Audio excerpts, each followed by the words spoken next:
Here is the entire fall 2018 final exam for MA 265. Question 1, let's consider this system of linear equations. For what value of A is the system inconsistent? Let's make this into an augmented matrix with 1, 2, 3, 1, 3, 5, 4, A, and 2, 3, A squared, 0.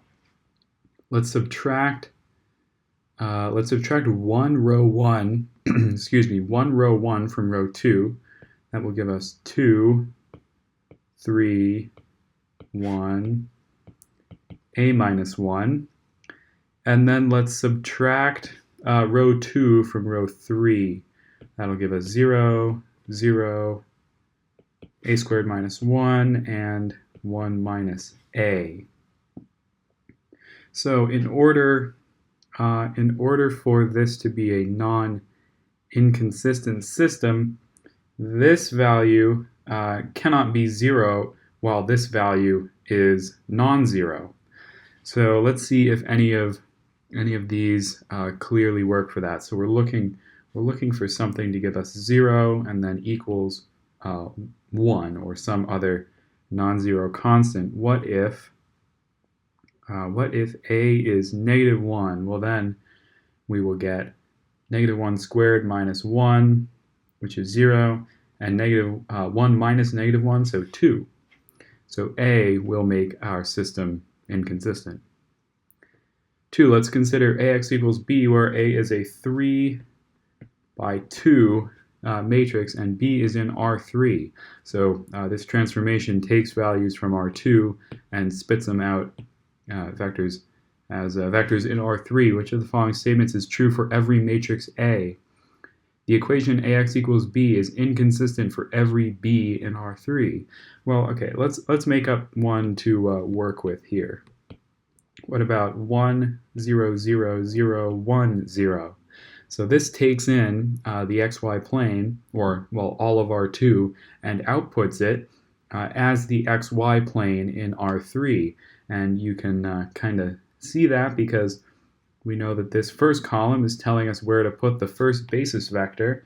And so if I draw out our R3, our first basis vector that started at 1, 0 in R2 is going to land at 1, 0, 0 in R3, and our second one will land at 0, 1, 0. So x, y, z, the span of this is just the xy plane. So clearly this does have some solutions for some b's in R3, specifically all b's for which the z value is 0. So A is not true. Whenever AX equals B is consistent, it has exactly one solution x. Well, no, that's not true either. What if we, instead of saying 1, 1, we say 0, 0? So this will now take in all of R2 and output it as the origin, everything smushed into the origin of R3. So no, this is not true. But then if we go back to our other example where we had 1, 1, this does only have one solution. So C is incorrect because there are some matrices which are 1-to-1. They have one solution for every B where AX equals B is consistent. And then D, the equation AX equals B is inconsistent for at least one B in R3. Well, that's true because we need how many vectors to span R3? We need 3 at minimum. And since we only have 2 basis vectors, at best we're going to get this kind of behavior where we have a plane in R3, but there will always be some vectors that don't lie in that plane. So it has to be inconsistent for some B. If the columns of A are scalar multiples of each other, then AX equals B has one solution. Well, no, that's not exactly true. So if we have 1, 0, 0, and 2, 0, 0, that will take both of our basis vectors and put them onto the x-axis. So all of R2 will be squished down onto that x-axis, and thus we will have, you can think of it as an infinite line of, and these aren't the real eigenvectors, but an infinite line of solutions, input vectors, sorry, that all have to get compressed down onto the same point on that x-axis. So D is our correct answer. Let's check that. Okay. Suppose that 2, 1, 3 is an eigenvector of this thing. What is A? So instead of finding the eigenvectors of this and working back from there, what we can do is recognize that along eigenvectors, 2, 1, 8, 1, 2, 5, 1, 0, 1, along eigenvectors, these values will only get scaled when you apply the transformation, and they'll only be scaled by the eigenvalue associated with that eigenvector. So we will get a 3, 1 matrix as an output because we have a 3 by 3 times a 3 by 1, so we'll get a 3 by 1. That's 2 plus 1 plus, 4 plus 1 plus 3, which is 8. And then 2 plus 0, so 4. You can see we're scaling by a factor of 4, so the eigenvalue associated with this is lambda equals 4. And our last one will be 2a plus 8, 2a plus 8, where we would expect this to get scaled by a factor of 4. So as a result, 12 must be equal to 2a plus 8. So a is equal to 2, b is 3 is 2.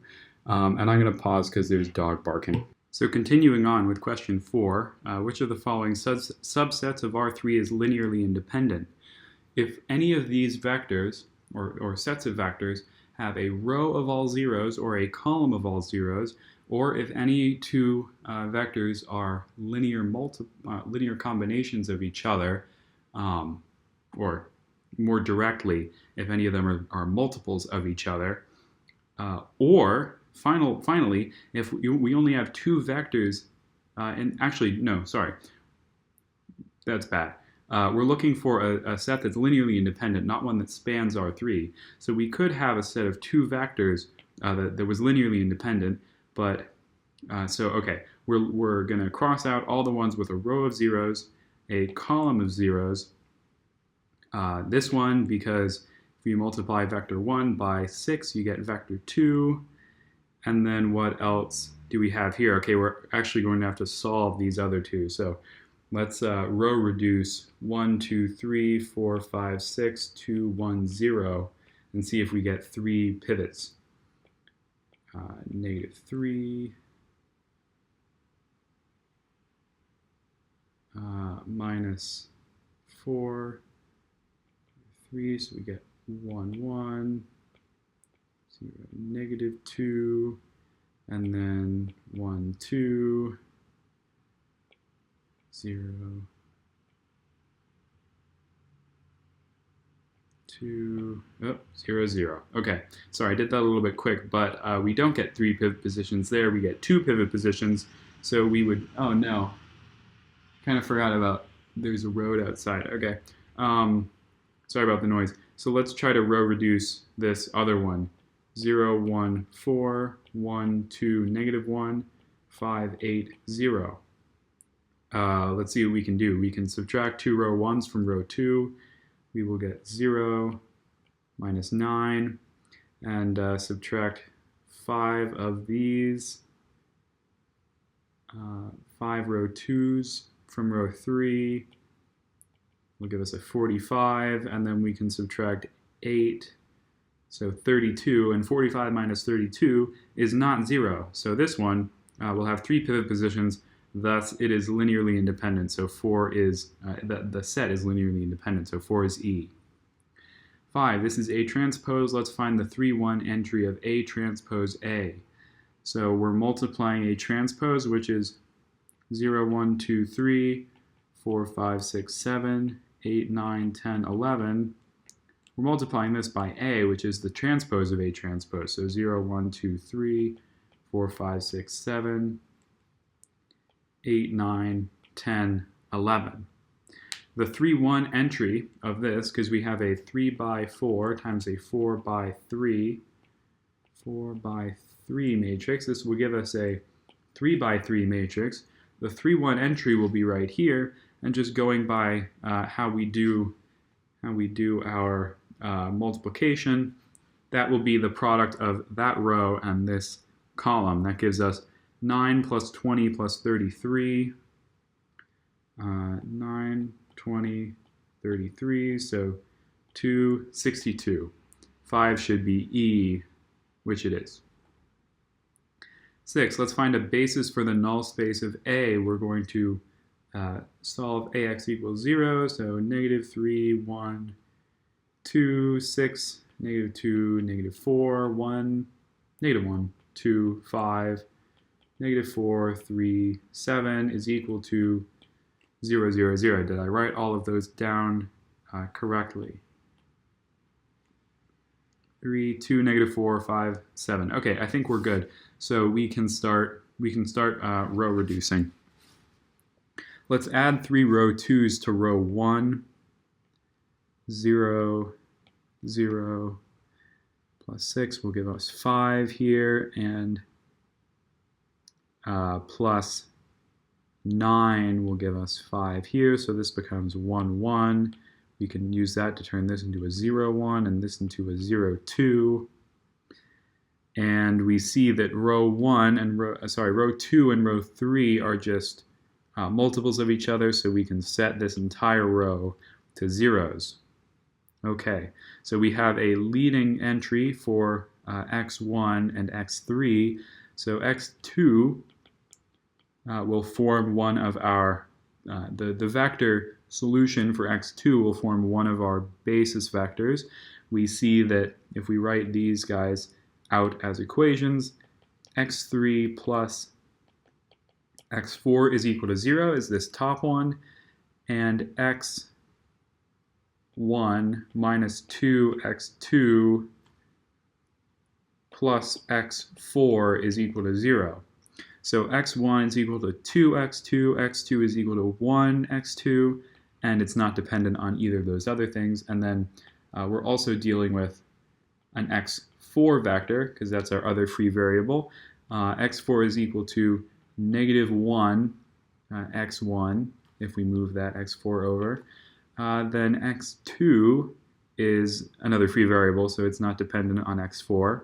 And then x3 is equal to negative 1 x4. And whoops, I should have written 0, negative 1, and then x4 is equal to 1 of itself. So we get 2, 1, 0, 0. And then it looks like what they've done is multiplied this second vector that we got by negative 1, which is perfectly reasonable to do. That'll still form a null space. That'll still form a basis for the null space. So 6 is C. 7, let's compute the determinant of this matrix here. Since 3 takes up a row all by itself, we can rewrite this, this determinant as negative 3 multiplied by, with the sign of its position in this 5 by 5 matrix given by plus, minus, plus, minus, plus, minus, plus, minus, plus, minus, and blah, blah, blah. I don't want to write the whole thing out, but essentially what you can do is count from the top left, plus, minus, plus, minus, plus, minus. So negative 3 has a minus in its position, so we can pull it out and write negative 3 times the 4 by 4 determinant formed by crossing out the row and the column that negative 3 is in. But we'll notice here, let's see, actually I don't notice anything, so let's write this out.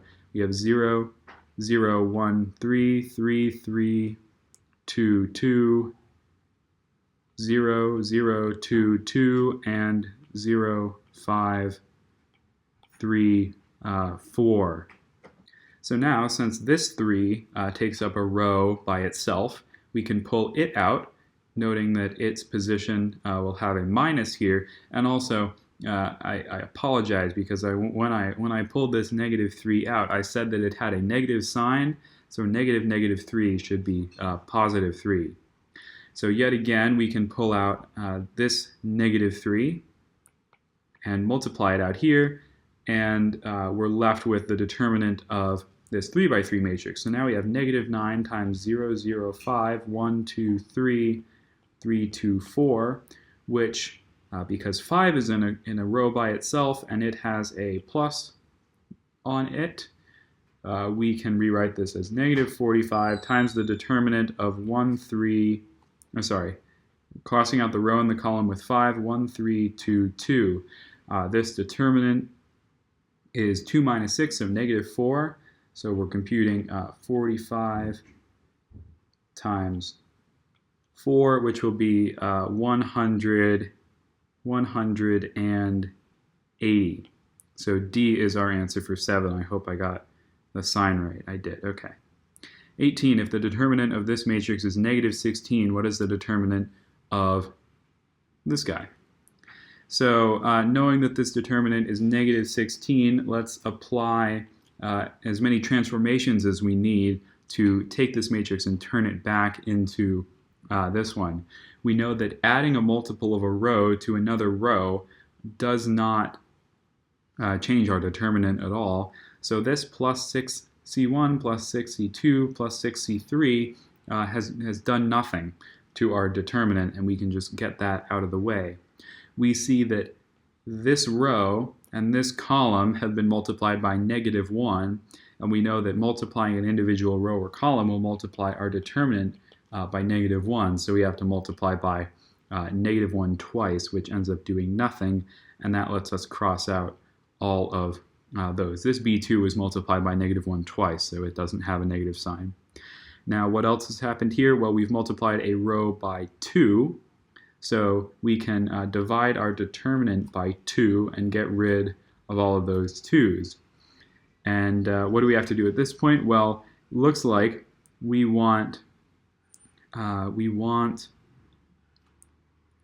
A thing as a column, as the first column. So what we can do is switch the A row with the C row, switch the new C row with the B row, and we'll be left with our A row, B row, C row. Okay, and that just multiplies our determinant by negative 1 twice. Remember, either switching a row or switching a column will do that. Just multiply the determinant by negative 1 for each swap. But now, finally, we have to take our transpose because we have an A row, B row, C row. We want an A column, B column, C column, and the transpose of this is exactly what we're looking for here. And the transpose doesn't change our determinant at all, so we are just left with this, which is negative 8 for 8, which is E. 9, we're finding the 1, 2 entry of A inverse. We'll need the determinant of A. That will be 3 times the determinant of this submatrix minus 5 times the determinant of this submatrix plus 8 times the determinant of that submatrix. So 3 times negative 2, 4, negative 9, 5, minus 5 times negative 2, 2, negative 9, 5, plus 8 times negative 2, 2, 4. Let's compute these. So we will have negative 10 plus 36. So negative 10 plus 36 is 26. So 26 times 3 there. Then here we'll have negative 10 plus 18.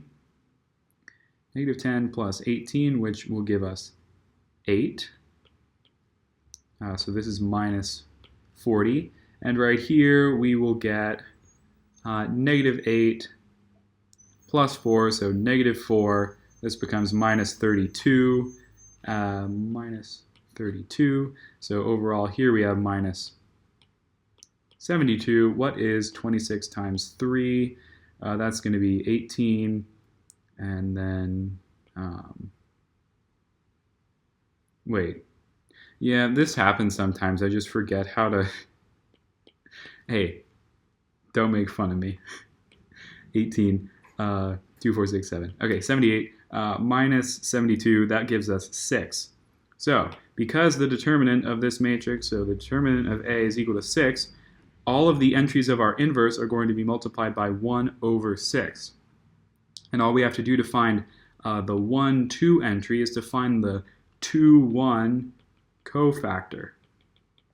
So the 2, 1 cofactor, here's the 2, 1 entry. The 1, 2 entry is right here. We are looking for the 2, 1 cofactor, and the 2, 1 cofactor will be the determinant of the matrix that we get by crossing out the row and the column of 2, 1, and then adding the sign to that corresponding with this position in this nice little plus, minus, plus, minus, plus, minus, plus, minus, plus matrix. Okay, so this determinant will be, let's see, these two, so 25 minus 32, which is negative 7, and it has a negative sign, so we get negative 7 over 6. So 7 over 6 for 9. C is our answer. 10. Which of the following vectors x, y, z are subspaces of R3? So in order to be a subspace, we need to satisfy three conditions. We need to contain the origin. We need to be closed under vector addition and closed under scalar multiplication. So let's talk about what that would mean for all 5 of these. The set of all vectors satisfying the condition x, y, z equals 0. Well, it's not completely obvious what this is to start off with, but if you think about it, either 1, 2, or 3 of these elements must be equal to 0 for this condition to be true. And where is that true geometrically? Well, either in the xy, yz, or xz planes, including the origin. So what we're dealing with, if we draw this out in R3, is this plane, and this plane, which are just stuck along the coordinate axes. So if we take a vector in either one of these planes and add them together, well, where's that product, where's the sum that you get going to be? It's going to be kind of coming out of the page at us, not in either of these 3 planes, thus 1 is not closed under scalar multiplication. Nope, not scalar, I meant vector addition. 2.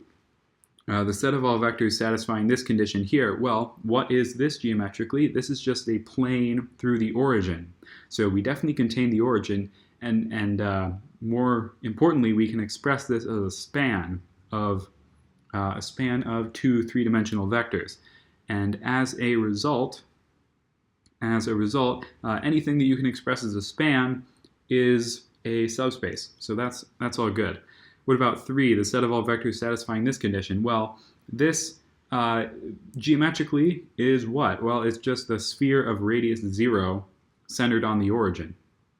And so if you take any 2 vectors that are on the origin and you multiply them by any constant, you'll still be on the origin.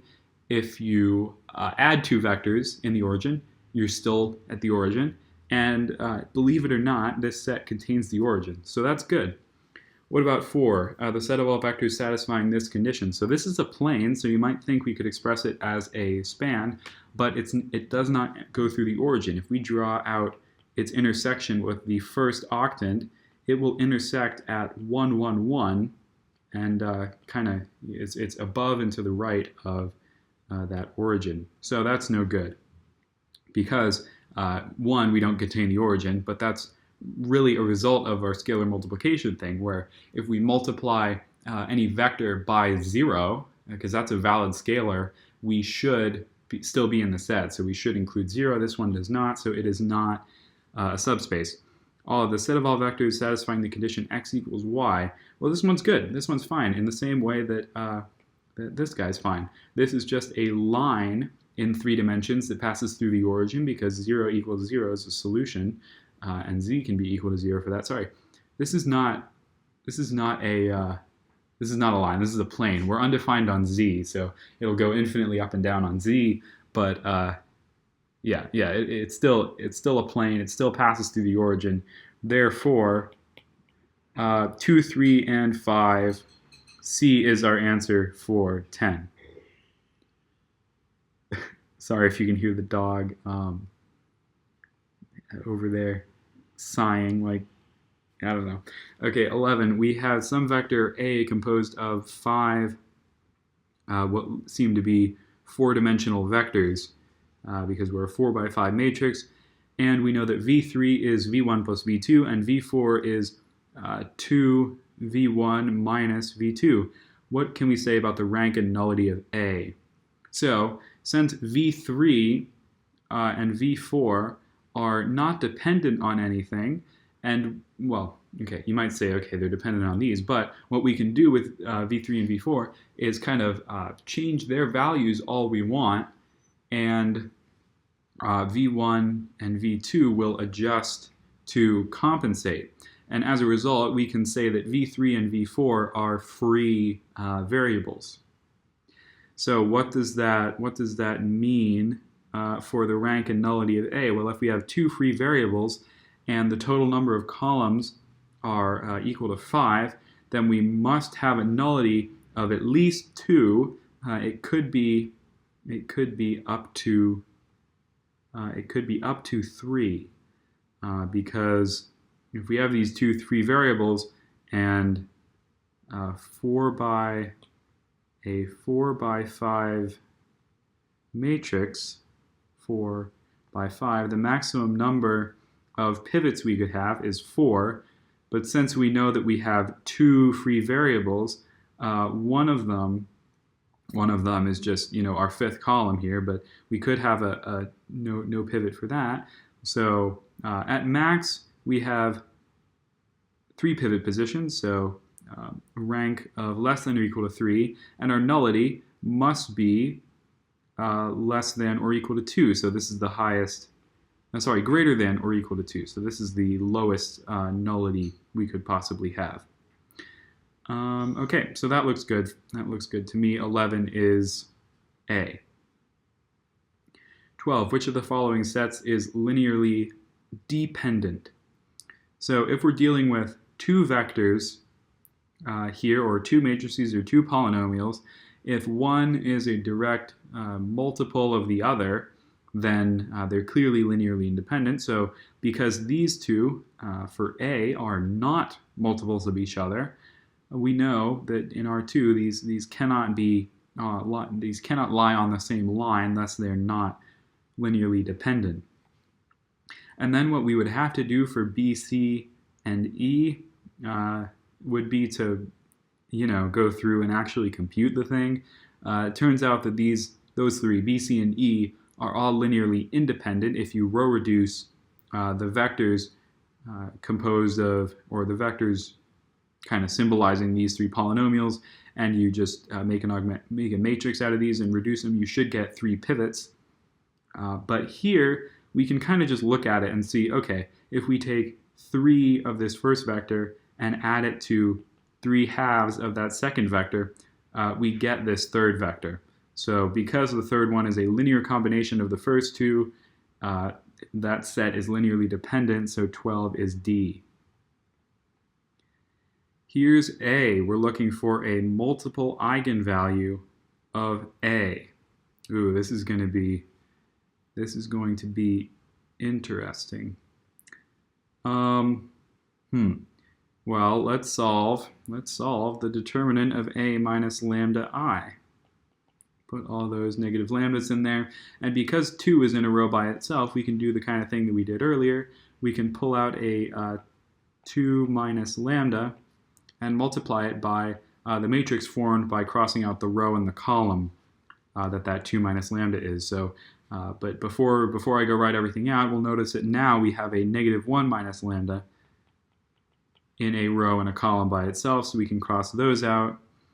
And both of the signs on both of these will be 1, because we have plus and then plus minus plus for that position. So your main diagonal will always have a sign of 1 attached to it when you pull things out like this. And now we're just left with the determinant of negative 2 minus lambda times, so here you go, negative 2 minus lambda multiplied by 5 minus lambda plus 6 is equal to 0. Okay, so solving these two, we see that lambda is equal to 2 and negative 1. So now when we go solve this second section, we can expand this out to lambda squared minus 3 lambda minus 10 plus 6 is minus 4 is equal to 0. This evaluates or factors to lambda minus 4, lambda plus 1 is equal to 0. So lambda equals negative 1 is also a solution over here. So we have 2 negative 1s. So 13a is our solution. 14, T is a linear transformation whose standard matrix is given there. Which of the following statements is true? Okay, we're dealing with onto and one-to-one and all kinds of stuff here. Okay, if we have a 3x4 matrix, we know that really that represents a transformation from R4 to R3. So this answer choice that says it's mapping R3 onto R4 cannot be true because we're going, if anything, from R4 to R3. Additionally, in order to be onto R3, R4 onto R3, our columns of our matrix up here need to span R3. And since we have 4 vectors in R3, they must span R3 because we see we have this first vector here and another vector which is not. Oh, okay, I can do this a much easier way. Look, we have 3 pivots. Done. We span R3. So yes, we are mapping R4 onto R3. That's true. But is it one-to-one?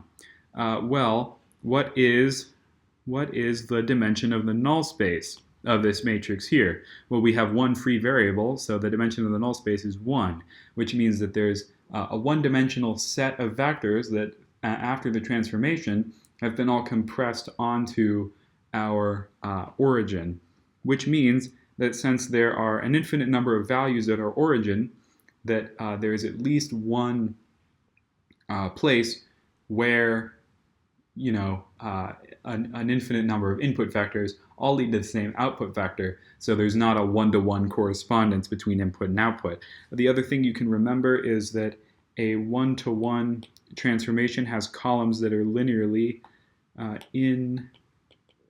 independent. And our columns are clearly not linearly independent.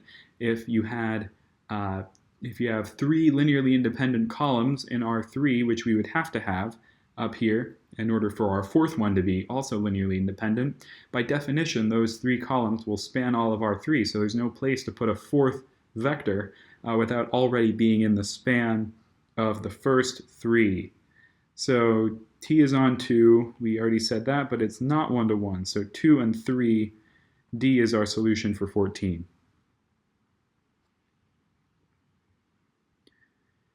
Here's A. Let's find a to the 6th. We know that if we diagonalize A, we can say that a to the 6th is equal to P D to the 6th P inverse.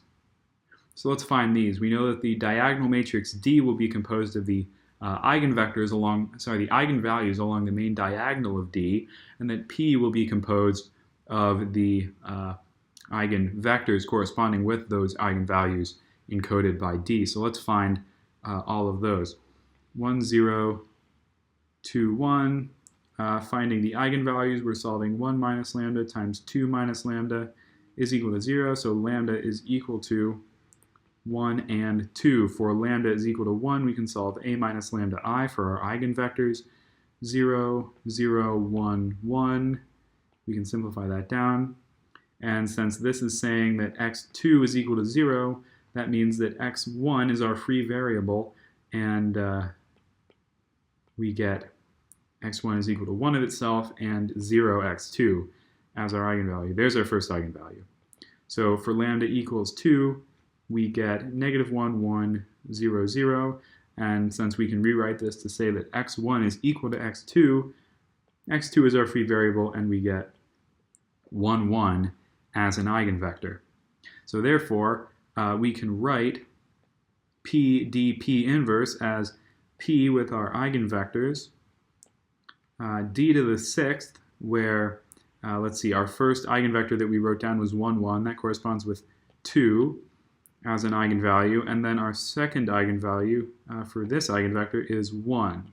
Now we need P inverse, which will just have 0, 1, negative 1, negative 1, divided by the determinant of that matrix, which is negative 1. So flip all those values again, and we're raising this to the 6th power. 2 to the 6th is 32, is it not? 2 to the I'm bad at this. 2 to the, it's probably 64. 2 to the fourth is 16. Yeah, okay, so 64 and 1. There we go. That's a 61, 64. So computing from right to left, we have to multiply these two together. I'm going to actually shrink down the work we just did so we have some more room. Computing this, we'll get another 2 by 2 matrix with 0, 1, 64, -1. And now finally we're computing this guy multiplied by, oh no, multiplied by that guy. This will give us 1, 0, 63, and 64. So our answer should be D for 15. And it is. Sweet. I tend to get that one wrong sometimes. 16. Which of the following matrices are diagonalizable?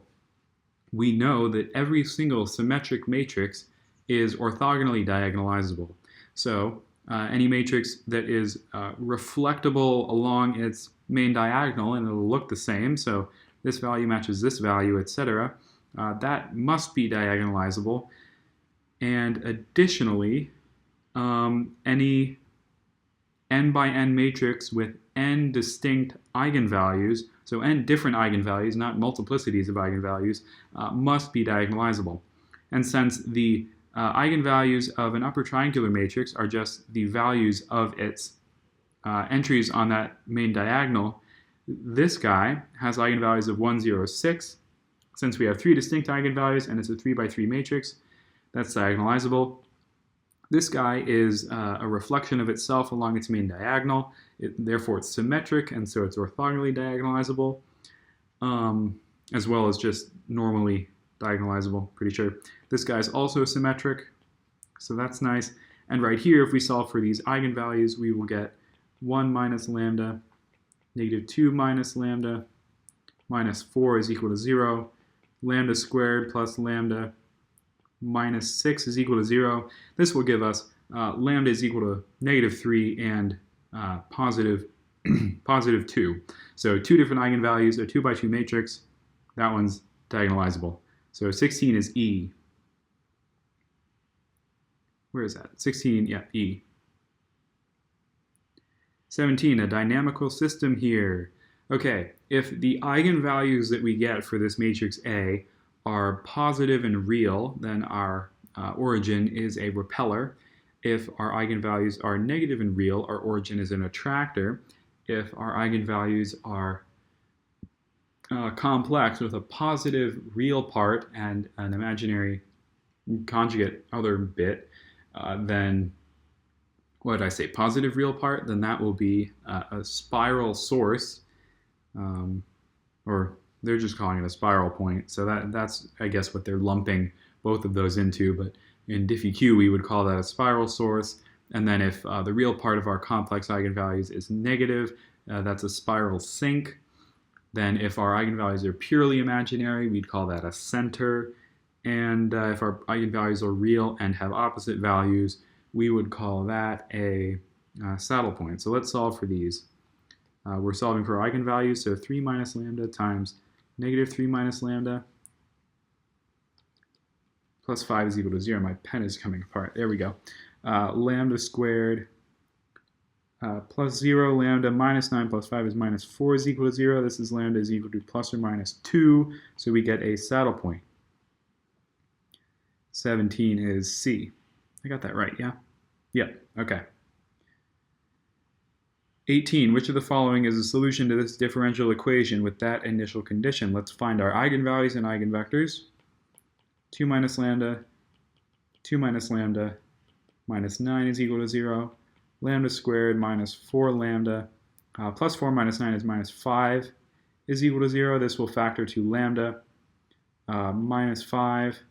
Lambda plus 1 is equal to 0, so lambda is equal to 5 and -1. For lambda is equal to, I shouldn't go over there. For lambda is equal to 5, we can find an eigenvalue by solving a minus lambda I, negative 3, 3, 3, negative 3 is what we'll get there. That simplifies to 1, negative 1, 0, 0, and we'll get an eigenvalue, an eigenvector of 1, 1 from that. For lambda is equal to negative 1, we get 3, 3, 3, 3 for a minus lambda I, which simplifies down to 1, 1, 0, 0, and so we will get an eigenvalue. I keep doing that. I do that literally every single exam, multiple times. Eigenvector of negative 1, 1. So we can write x of t as c1 v1 e to the lambda 1t plus c2 v2 e to the lambda 2t, like that. Given that x and y at 0 is 2 and 4, we can say that 2, 4 is equal to c1 times 1, 1 plus c2 times negative 1, 1. We can make a matrix out of this. 1c1 minus 1c2 is equal to 2, and 1c1 plus 1c2 is equal to 4. So solving this, let's subtract row 1 from row 2, like that. We'll get 1, 1 down here. We can add that and get 0, 3. So that leads us to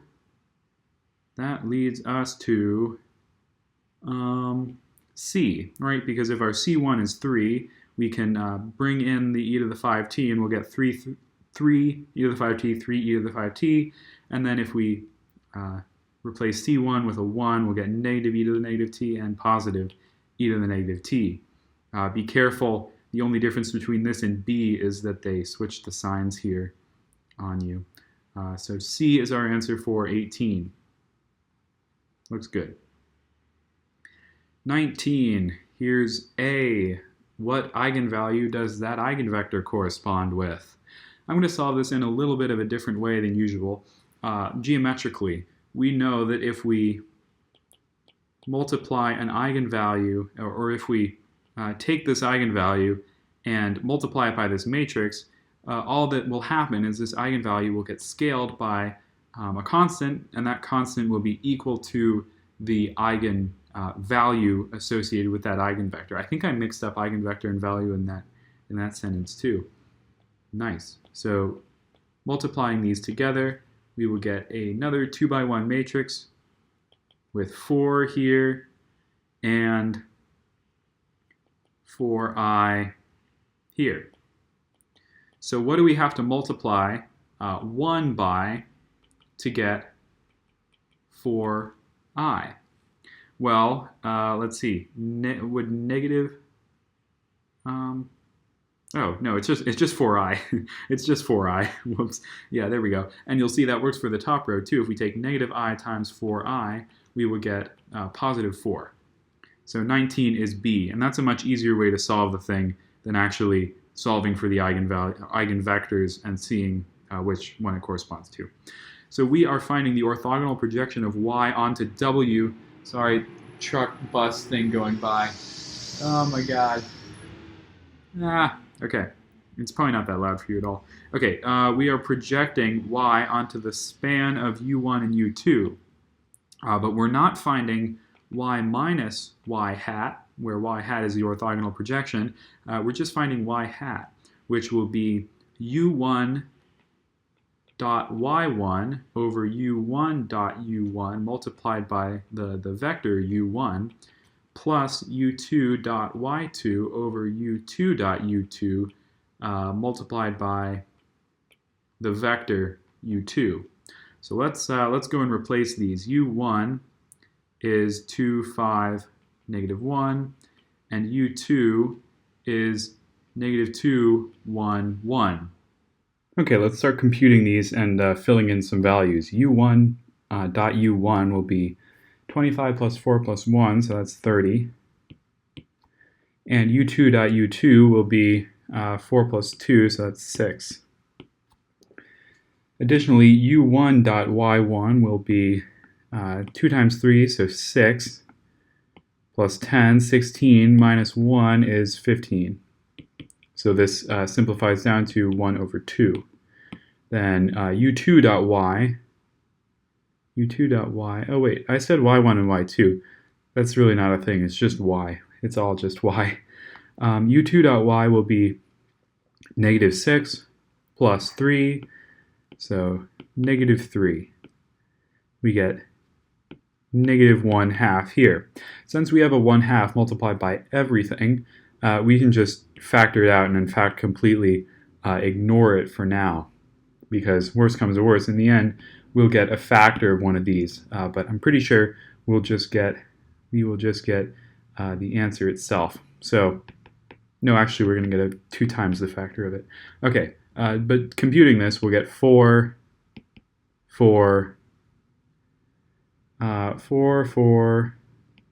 2, which we can simplify, 4, -2, which we can simplify down to 2, -1. So A should be our answer for 20, which it is. 21, we have a matrix here. Which of the following statements is true? Okay, repeat after me. Invertibility does not imply diagonalizability, and diagonalizability does not imply invertibility. So even though this thing is invertible, so we agree with this, and not these two, we can tell whether or not it's diagonalizable. We cannot say just by whether it's invertible or not, whether or not it can also be diagonalized. We have to find its eigenvalues. And you'll see if we solve for the eigenvalues here, we will be computing 5 minus lambda times 5 minus lambda is equal to 0.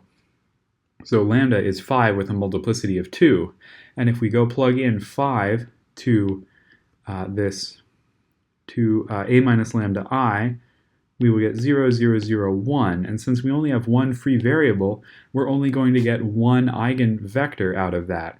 And since we have an eigenvalue with a multiplicity of 2 with a one-dimensional eigenspace, so the dimension of the eigenspace does not equal the algebraic multiplicity of the eigenvalue, we cannot set up an eigenbasis based off of those eigenvectors, and therefore our eigenvectors cannot span R2, and so we can't diagonalize our matrix.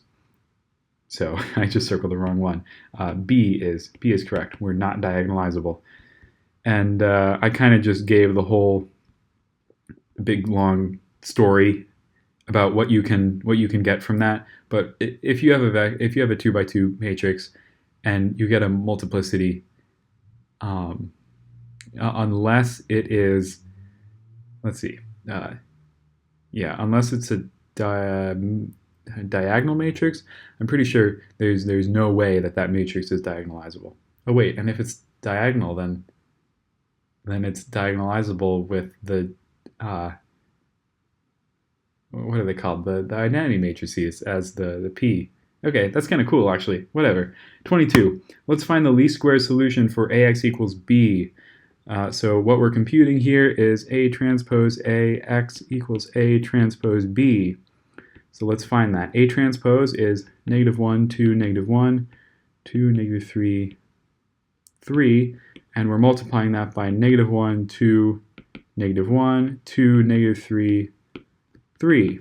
This is 2 by 3, this is 3 by 2, so we will get a 2 by 2 product.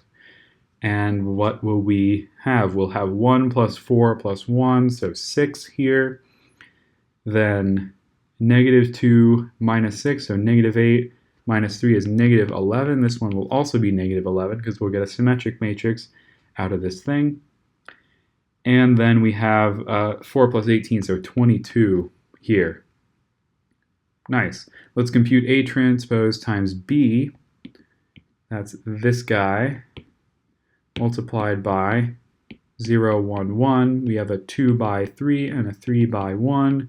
That gives us a 2 by 1 product. And all I'm doing, this is the final, I really hope this isn't the case, but I'm just matching up these 3's, and what we have left over are the dimensions of our output matrix. So 3 by 1, we will get, sorry, I lied, didn't I? Or I messed up. I said 3 by 1, and then I said we'll get a 3 by, no, I said we'll get a 2 by, I don't know what I said. We're getting a 2 by 1 matrix. So it will have a 1 here and a 0 here. Okay, that's nice. So we're solving the system, this guy A, X, equals this guy B. And so we can just make an augmented matrix with 6, negative 11, 1, and negative 11, 22, 0. We can change the second row to 1, negative 2, 0, and then subtract 6 of it from row 1. So that's plus 12, we get that. And then we can add 2 here like so.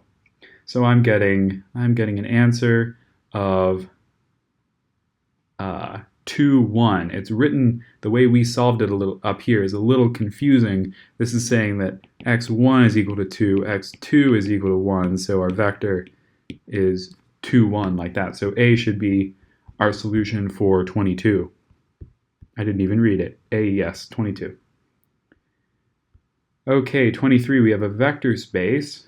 The vector space of all continuous functions on negative 1 to 1 with the inner product defined there. Let's find an orthogonal basis for the vector space spanned by these 3 polynomials. So we're kind of applying the Gram-Schmidt process for this. Yuck. So we can take our first basis vector to just be the first element of this set. That's 1. And then our second basis vector will be our first basis vector dotted with this second vector that we're trying to adjust here. So 1 dot t plus 1, all divided by 1 dot 1. So this first vector dotted with itself, 1 dot 1, and then we're multiplying by 1. And I should have been more clear. This v2 will be this second vector, so t minus 1 minus this guy. And actually, I should be, no, I think this is, yeah, this is good. And if this is confusing to you, which it kind of slightly is to me, I would recommend taking a look at Gram-Schmidt process stuff. Like, go watch some individual questions for that. I think are we doing one of those soon? Yeah, we're doing one for 25. Because this is like Gram-Schmidt with an extra layer of complexity on top of it. So yeah, it's a little weird. So let's take these two inner products. Since our inner product is defined as the integral from negative 1 to 1 of our two functions multiplied together, we will have t plus 1 dt, or t squared over 2 plus t on negative 1 to 1. Since this function t is, you can think of it as not symmetric, but I think you know what I mean.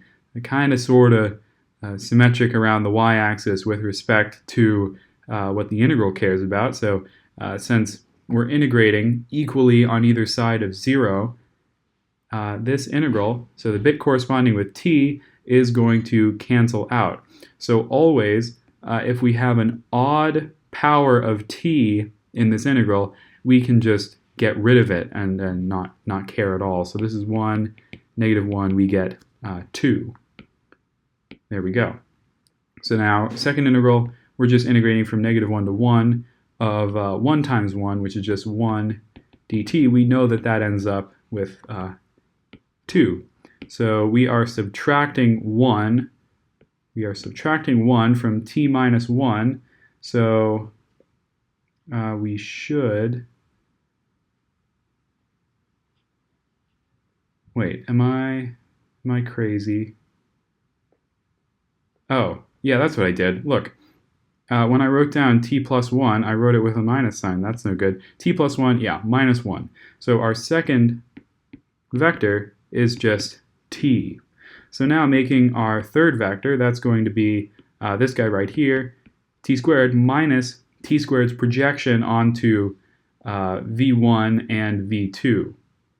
So that will be t squared dot 1 over 1 dot 1 times 1. And this is a This is multiplication, not dot product. And then we're subtracting t squared's projection onto v2, which we found to be t. So that's t squared times t, not times, dotted with, over t dot t multiplied by t. So let's find these. We're gonna need a bunch more disposable integral space up here. So this top one will be the integral of t squared dt. We said that any odd valued, that's exactly what I didn't mean to say, any even valued power of t that we're integrating will go to 0, and I'll just show you that. T cubed over 3 evaluated on -1 to 1 gives us 1/3 and -1/3. So we get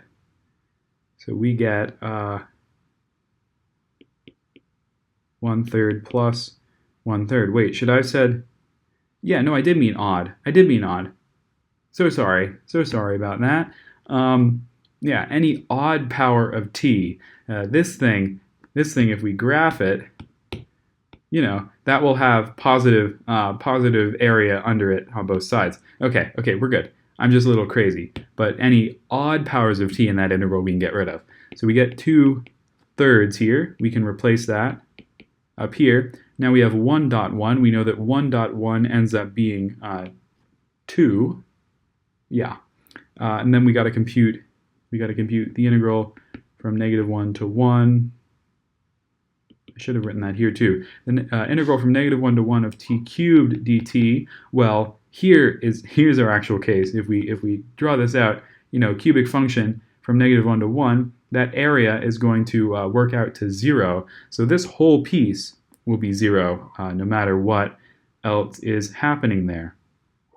So in the end, we have t squared minus 2/3 over 2, which is clearly not any of our answer choices, or is it?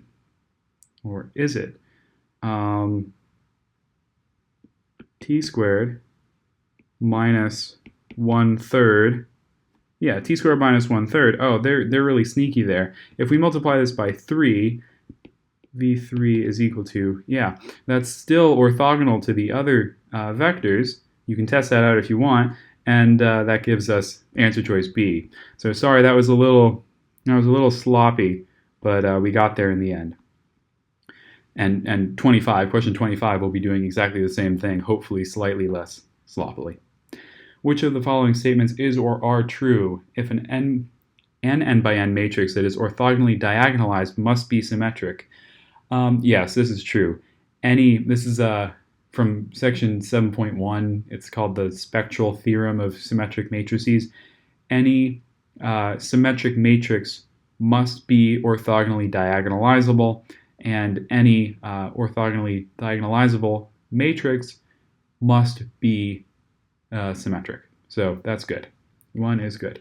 What about 2? An n by n symmetric matrix has n distinct real eigenvalues. Well, no, that's not exactly true. And if you see examples of this where they ask you to find the diagonal decomposition or whatever, you'll see that the diagonal matrices can have like 1, 4, 4. So we can have multiple eigenvalues, but all that the spectral theorem of symmetric matrices tells us is that the eigenvalues, or in total, that the dimension of all the eigenspaces of that matrix will be equal to n, where the matrix is n by n. And sorry about dog barking. I thought we were done with that, but thankfully we're almost done with this. So no, we don't have to have n distinct eigenvalues, but we do have to have n distinct eigenvectors, but that's guaranteed. So therefore, we're always orthogonally diagonalizable. So that's no good. What about 3? There are symmetric matrices that are not orthogonally diagonalizable. Well, no. The spectral theorem tells us that all symmetric matrices are orthogonally diagonalizable. So if B can be orthogonally diagonalized, that's the whole PDP transpose, because the transpose of a the transpose of an orthogonal matrix is the inverse of that same orthogonal matrix, and D is a diagonal matrix, then B must be a symmetric matrix. Well, yeah, because every symmetric matrix is orthogonally diagonalizable. This is the orthogonal diagonalization of B, therefore B must be symmetric by the spectral theorem or whatever. So 24 is also B. And here we go, Gram-Schmidt time in 4 dimensions, but thankfully we're dealing with a bunch of 1s. So we can set V1 equal to the normalized version of U1 as the first step in the Gram-Schmidt process. So normalizing this thing will get its length as the square root of 4, right? So we can take 1 over the square root of 4 times 1, 1, 1. I did not space that very well. 1, 1, 1, 1. And there is our first basis vector. Now if we want to find V2, that's going to be V1 dot, and I'll call these, which they already do, they call them U1, U2, and U3. V1 dot U2 over V1 dot V1 times V1, and yet again I kind of miswrote this. We're taking U2 and subtracting this whole expression out from it. So this is computing U minus U hat, where U hat is the orthogonal projection of U onto V1. Sorry, V1, no, yeah, U onto V1. Okay, we got it. And I'll try to talk louder to mask the dog barking that's happening right outside my window. So V1.U2 will give us something, but I have to specify a nice little trick that you can do to take a little bit of the complexity out. Because we're multiplying by, or the constant that is on top of V1 will be multiplied twice on the top of this expression and twice on the bottom. It will cancel out. So when we're taking these dot products, we don't have to care what constant is outside of V1. Okay, that's great. So V1.U2 will give us, if we're ignoring the 1/2, will give us 3. And V1.V1 will give us 4 if we're ignoring that constant, and then we're multiplying by V1, which is just 1, 1, 1, 1. This U2 is 0, 1, 1, 1. And so computing this, we get -3 over 4, 1 over 4, 1 over 4, 1 over 4, which we can simplify down to -3, 1, 1, 1. And let's see, V2. The length of that will be the square root of 9, 10, 11, 12. The square root of 12 is 2 root 3. Well, they're just writing it as root 12 in here. So we'll take 1 over root 12 and multiply that by -3, 1, 1, 1. And there's our second basis vector. To find our third basis vector, that will be U3 from up here. So 0, 0, 1, 1, and we're going to subtract from that the projection of V3 onto V1 and also the projection of V3 onto V2. So taking V3, no, not V3, taking U3 dot V1, ignoring the 1/2 outside here, we'll get 2. Taking V1 dot V1, we will have 4. Multiplying that by V1, that's just 1, 1, 1, 1. And then we're subtracting out U3 dot V2, which will give us 2 over V2 dot V2, which gives us 9, 10, 11, 12. So this is 1/6 times -3, 1, 1, 1. We can simplify this down to -1/2, and actually -3/6 would be a better way to think about it. So overall we're computing 0, 0, 6 over 6 minus 6, not minus, 6 over 6 and 6 over 6, minus, let's see, our top position will be -3 over 6 plus 3 over 6, so plus 0, then -3 over 6 minus 1 over 6, so minus 4 over 6. Then minus 3 over 6, yeah, again, and again, minus 4 over 6, minus 4 over 6. So we can get rid of all these 6's and just see that we get 0, 0, negative 4, or wait, are we subtracting negative 4? No, we're adding negative 4. There we go. So 4 and 2, 4, negative 4, and 2, 2. So we can simplify this down to 0, negative 2, 1, 1, and divide that by root 6. And that should be our third one. So looking at V2 and V1, we have gotten E as our answer, and I'm pretty sure that E is correct. Okay, sweet. Hopefully that was clear enough what's going on with Gram-Schmidt and all that. Sorry about the dog barking. Our family's dog has another dog over. They're running around in the backyard, and the backyard's right outside my window. So sorry about that, but hopefully this was vaguely helpful for at least some of these questions.